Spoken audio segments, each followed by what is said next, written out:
नमस्कार। नमस्कार my dear friends, आपका दिन शुभ हो, आपका दिन मंगलमय हो। आइए बात करता हूँ आपसे इतिहास की एक अद्वितीय घटना पर, जो ये अब बताती है कि जो होनी है वो किस तरीके से आपके जीवन में होती है। बहुत दिलचस्प घटना है कि आप समझ जानते हैं कि अभिमन्यु जो थे उनके पुत्र थे राजा परीक्षित, और राजा परीक्षित के पुत्र थे जन्मेजय। ये जन्मेजय जो थे ये एक दिन वेद व्यास जी के पास बैठे थे और वेद व्यास जी से पुरानी चर्चाएं हो रही थी, महाभारत के बारे में चर्चाएं हो रही थी, बहुत सारी चीज़ें हो रही थी। तो जन्मेजय ने कहा कि गुरुजी इतने महारथी थे वहाँ पर, अर्जुन, भीम, दुर्योधन, द्रोणाचार्य, युधिष्ठिर, भगवान, उसके बाद भी इतनी बड़ी युद्ध जो था उसको वो रोक नहीं पाए। लेकिन अगर मैं होता तो अपने पुरुषार्थ और सूझबूझ से इस युद्ध को टाल देता। और तो व्यास जी ने कहा कि देखो, अपने पूर्वजों के पुरुषार्थ पर, उनकी सूझबूझ पर, उनकी दक्षता पर कतई प्रश्नवाचक चिन्ह मत खड़ा करो। और सारे प्रयास हुए थे लेकिन वो होनी थी और होनी प्रबल थी, इसलिए वो होना था। उन्होंने नहीं, मैं ये नहीं मानता, मैं होता तो मैं ये कर सकता था। जब ये बातें उन्होंने कहा, अच्छा जन्मेजय जी ने कहा कि अच्छा ऐसा है कि आप मेरे जीवन की कोई ऐसी घटना बता दो, आप तो त्रिकालदर्शी हो, आप मेरे जीवन की कोई ऐसी घटना बता दो कि जो घटना मेरे जीवन में होनी हो, आप बताओ, मैं अपने पुरुषार्थ से उसको टाल दूंगा। वेद व्यास जी जैसे उन्होंने गर्म भाव से कहा तो वेद ने कहा कि अच्छा जाओ पुत्र, तुम्हें एक चीज़ बताता हूँ कि तुम एक बार जो है काले घोड़े पर बैठ के शिकार के लिए दक्षिण दिशा की ओर जाओगे और वहाँ पर तुम्हें एक सुंदर स्त्री मिलेगी। उस सुंदर स्त्री पर तुम मोहित हो जाओगे, उसको अपने महल में ले आओगे और उस महल में ला करके उससे विवाह करोगे। विवाह के उपरांत उस स्त्री के कहने पर तुम एक यज्ञ करोगे। मैं तुम्हें मना करूंगा कि यज्ञ जो है युवा ब्राह्मणों से मत कराओ, लेकिन तुम नहीं मानोगे और तुम युवा ब्राह्मणों से यज्ञ कराओगे। यज्ञ कराने के बाद एक गलती होगी, उस गलती के बाद तुम दंड स्वरूप जो है उन ब्राह्मणों को मृत्युदंड दे दोगे, जिसके कारण तुम ब्रह्म हत्या के भागी हो जाओगे और ब्रह्म हत्या के भागी होने से तुम्हें कुष्ठ रोग होगा और वही तुम्हारी मृत्यु का कारण बनेगा। बस तो उन्होंने कहा ये ऐसी बात है, मैं ना कभी काले घोड़े पर बैठूंगा और ना कभी ऐसा होगा। इतना कह के वो चले आते हैं। और समय की बलिहारी आप देखिए कि एक बार उन्होंने जबकि शिकार खेलना ही लगभग बंद कर दिया था, लेकिन कभी जाना होता था, कभी कभी जाते थे। एक बार उनका प्रबल इच्छा हुई और जब वो अस्तबल में गए देखे सारे घोड़े बीमार थे, केवल काला घोड़ा ही था।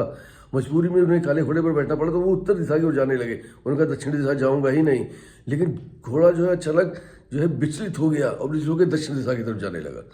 दक्षिण दिशा में जाते जाते वो रास्ते में ही जो है उन्हें एक बहुत सुंदर कन्या मिली। उस कन्या को देखते ही वो मोहित हो गए। फिर उनको याद आया, उन्होंने कहा नहीं इस पर मुझे मोहित नहीं होना, लेकिन वो मोहित होते चले गए। उन्होंने कहा कि ठीक है, कोई बात नहीं, इसको मैं बहल तो ले जाऊंगा, लेकिन सिर्फ विवाह नहीं करूँगा, सिर्फ रखूँगा। लेकिन वहाँ पर जाने के बाद, महल लाने के बाद, उन्होंने उसके प्यार में फंसने के बाद उनसे विवाह भी किया और उसके कहने पर यज्ञ भी किया। यज्ञ में वेद व्यास जी ने जब ब्राह्मणों की बात करी तो उन्होंने युवा ब्राह्मणों से ही यज्ञ कराया।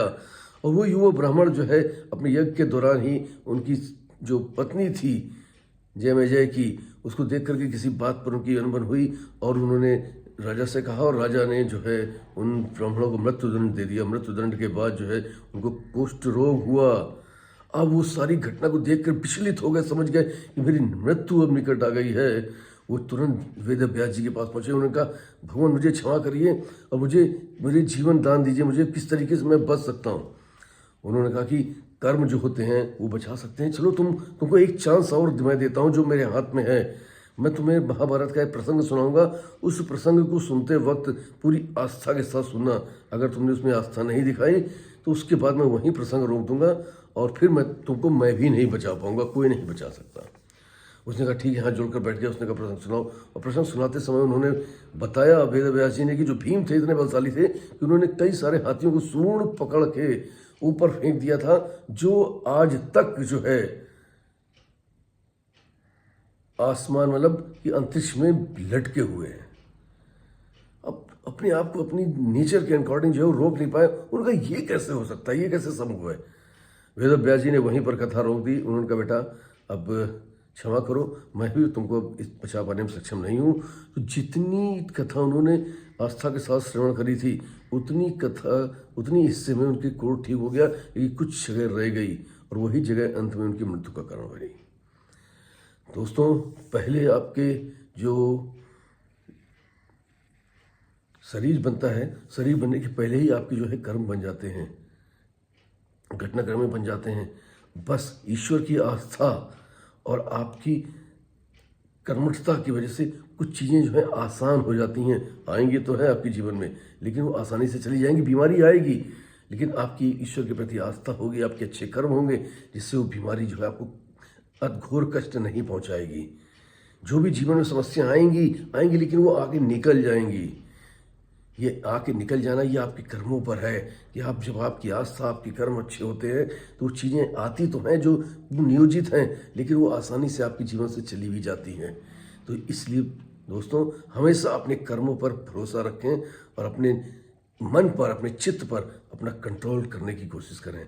आप देखिएगा कि बहुत सारी चीज़ें होनी हुई होंगी, वो भी टल सकती हैं। Wish you all the best.